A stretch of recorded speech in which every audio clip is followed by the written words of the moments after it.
যাবত জীবন যদি কেউ আরাধনা করে গো,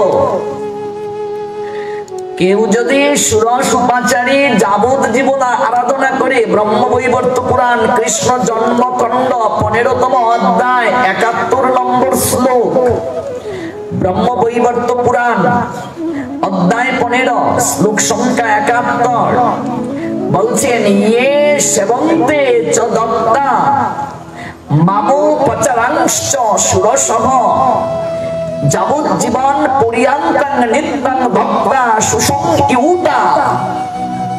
তার আগে আরো শ্লোক রয়েছে, 70 নম্বর শ্লোক, রাশব্দং কুর্ব তস্তত্র দদামি ভক্তিমুত্তমাম দাশব্দং কুর্বত পশ্চাৎ ইয়ামি শ্রবণ লুভত ইয়া সেবন্তি চ দত্তা মাম পচারাংশু সুরসম যাবজ্জীবন পরিয়াঙ্কাং নিত্যং ভক্তা সুসংকিউতা ইয়া প্রীতির মম জয়তে রাধা সপ্তাত্তুহদিকা প্রিয়া নমে তোতা রাধে রাধা ভক্ততুহদিকা। গতকাল যে আমরা গুরু তত্ত্বের কথা জানলাম, পাশাপাশি রাধা রানীর মহিমা কিঞ্চিত আস্বাদন করলাম।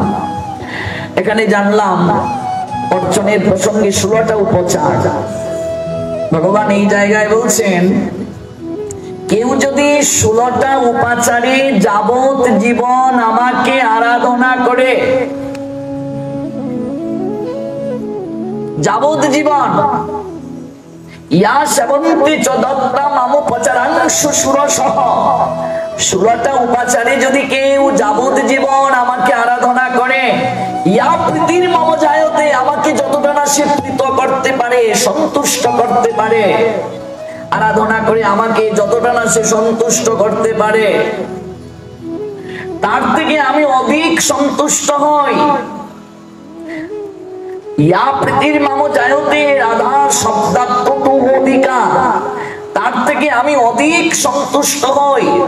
16টা উপাচারে যাবত জীবন আমাকে আরাধনা করে যতটা না আমাকে সন্তুষ্ট করা যায়, তার থেকে আমি অধিক সন্তুষ্ট হই একবার যদি কেউ বদন করে ভক্তি সহকারে রাধা নামের ধ্বনি করে, আমি তার থেকে অধিক সন্তুষ্ট হই 16টা উপাচারে আমাকে আরাধনা করে, অর্চন করে, পুজো করে যতটা না সন্তুষ্ট করা যায়, তার থেকে অধিক সন্তুষ্ট হই একবার যদি কেউ রাধা নামের ধ্বনি করে।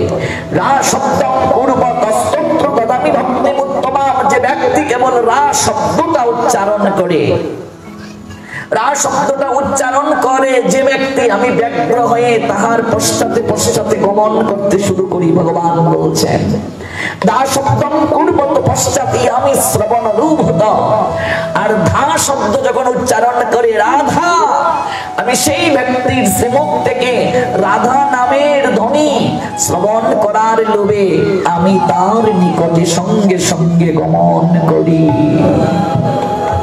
সুসংযত চিত্তে নিত্য ভক্তি সহকারে ষোড়শ উপাচারী যাবত জীবন আমার যে আরাধনা করে, যতটা আমাকে প্রীতি সম্পাদন করতে পারে, তার থেকে অধিক আমি প্রীত হই যদি কেউ রাধা নাম করে ভক্তি বলে।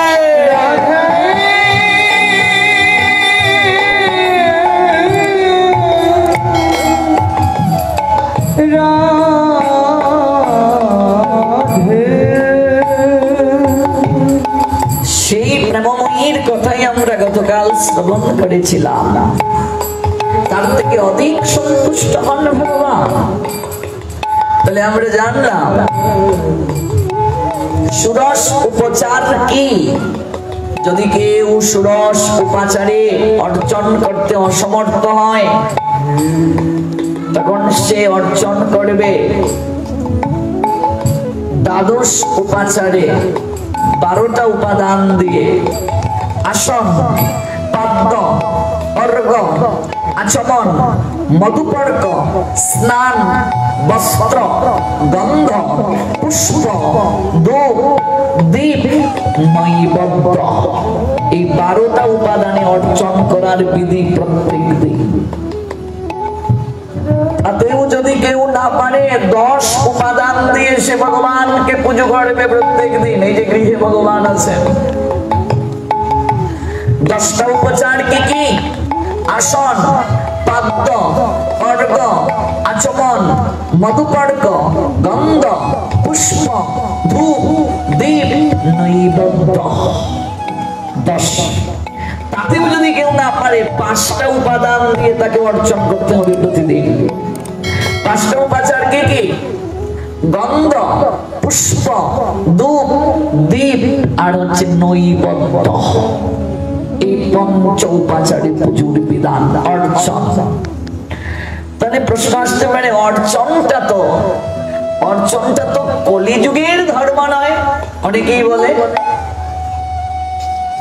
ধ্যান সত্যযুগের, যজ্ঞ ত্রেতা যুগের, অর্চনটা তো দাপড়ের। তাহলে কলিযুগে অর্চন কি? এই অর্চন দাপড়ের মতো অর্চন নয়, পুজো নয়। ভক্তির অঙ্গ রূপে যতটুকু নেয়া প্রয়োজন ঠিক ততটাই নেওয়া হয়েছে।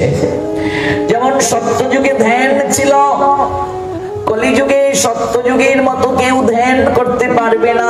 ভক্তির অঙ্গ রূপে যতটুকু ধ্যান নেয়ার প্রয়োজন তাই নেওয়া হয়েছে। আমরা আহ্নিকের সময় ধ্যান করি, আসন করি, প্রসাদ পাওয়ার সময় আসন করে হরিকথা শ্রবণ করতে হয়, এটাই শাস্ত্রের নিয়ম। আসন করে হরিকথা শ্রবণ করতে হয়। আমি সেদিন পাঠে বলেছিলাম হরিকথা শ্রবণের সময় বাবাজিদের একটি গলবস্ত্র থাকতে হবে কাঁধে। মায়েদেরও একটা উত্তরীয় প্রয়োজন। যদি মায়েদের না থাকে, এই গলবস্ত্র না থাকে, তাহলে মস্তক ঢেকে মস্তকে কাপড় দিয়ে তারা ভাগবতের আসরে বসবেন। এটা বিধান, নিয়ম। এটা কেন? এটা দৈন্যতার প্রতীক। রাধাকুণ্ড বৃন্দাবনে গেলে দেখবে কি চমৎকার হরিকথা। যখন ওই মীরা মনোরঞ্জন ধর্মশালায় আমি হরিকথা শ্রবণ করেছিলাম অনেকদিন, কি চমৎকার। 45 মিনিটের উপরে তো সকাল বেলা কিংবা মধ্যাহ্নকালীন সময়ে, এর বেশি হয় না, 45-50 মিনিটের মতো হরিকথা। কত সুন্দর। সবার মায়েদের সাদা একটা উত্তরীয় মস্তক দেখে বসেছেন এমন করে। যদিও আমরা এখানে এই নিয়মটা করতে পারিনি, আমার গুরুদেব বাংলাদেশে করেছিলেন। ভাগবতের যে নিয়ম, শ্রবণের নিয়ম, যে শ্রবণের কথা আমরা আজকে প্রথম শুনলাম প্রহ্লাদ মহারাজের মুখ দিয়ে। ভাগবতের নিয়মটা হচ্ছে মাতাজিদেরকে একদিকে বসতে হয়, বাবাজিদেরকে একদিকে বসতে হয়। এটা হচ্ছে ভাগবতের প্রকৃত শ্রবণের বিধি। কেমন? মায়েরা বসবে বাম দিকে, বাবাজিরা বসবে ডান দিকে।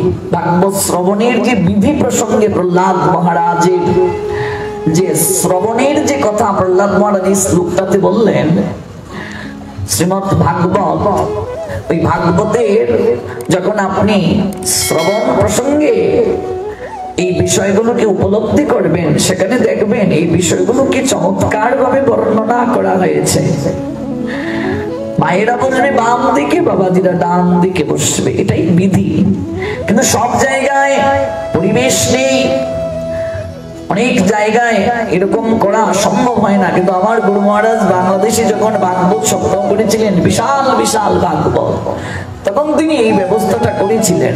মাঝখান দিয়ে একটা রাস্তা ব্যবস্থা, একদিকে মায়েরা, একদিকে বাবাজিরা, আর মাঝখানে রাস্তা থাকবে। এটাই হচ্ছে মূল ভাগবতের যে আসর, আসরটা পরিবেশটাকে কি করে করতে হয় দেখবেন। ভাগবত যখন আমরা যে ভাগবতটা করছি, এটাকে কিন্তু উন্মুক্ত আলোচনা বলা হয়। কিন্তু আপনি যখন ভাগবত পারায়ণ করবেন 7 দিন ব্যাপী, তখন আপনাকে 18,000 শ্লোকেই পাঠ করতে হবে, নিয়ম আছে। কেমন? কিন্তু আমরা যে হরিকথা শ্রবণ করছি, এটা হচ্ছে উন্মুক্ত আলোচনা।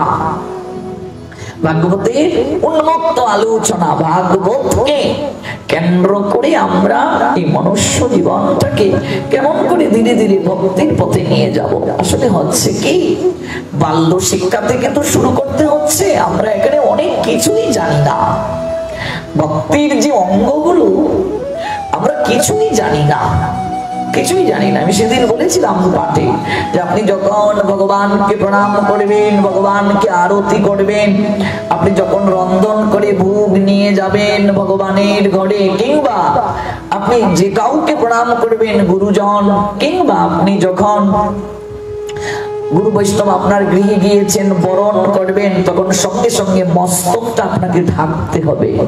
মস্তকটা ঢেকে আপনাকে এই কার্যগুলো করতে হবে, অপরাধ দেবেন না। এখনকার অনেক মায়েরা মাথায় কাপড় দিতেই চান না। দিন দিন আমরা লক্ষ্মী হারা হয়ে যাচ্ছি। লক্ষ্মী থেকে লক্ষ্মীর যে গুণাবলী, যে কারণে মায়েদেরকে, বৌমাদেরকে লক্ষ্মী বলা হতো, সেই কারণ থেকে, সেই বৈশিষ্ট্য থেকে আমরা দিন দিন সরে যাচ্ছে। আপনি সবসময় যে মাথায় কাপড় দিয়ে থাকবেন আমি তা বলছি না। কাজ করতে গেলে মাথায় কাপড় দিয়ে কি করে কাজ করবেন? আপনি একটা কাজ করছেন, কোথাও যাচ্ছেন, সব জায়গায় সম্ভব নয়। কিন্তু ভগবানের যে কার্যগুলো যখন করবেন, আরতি আপনি করছেন, ভগবানের সেবা করছেন, ভগবানকে ভোগ নিবেদন করছেন, আপনি ভাগবত কথা শ্রবণ করতে এসেছেন, তখন আপনাকে এই বিশেষ পদ্ধতিগুলো অবলম্বন করতে হবে। এখানে সদবা বিধবা বলে কিছু নাই, কুমারী কুমার বলে কিছু নাই। আমাদের সমাজে তো আবার রীতি আছে, যারা বিধবা ওরা এই করতে পারবে না, সদবা এই করতে পারবে না। এগুলো সামাজিক বেধি, এগুলো কুসংস্কার। ধর্ম প্রতিপালনের জন্য সবার জন্য একই নিয়ম। এখানে কুমারী বলে কিছু নেই,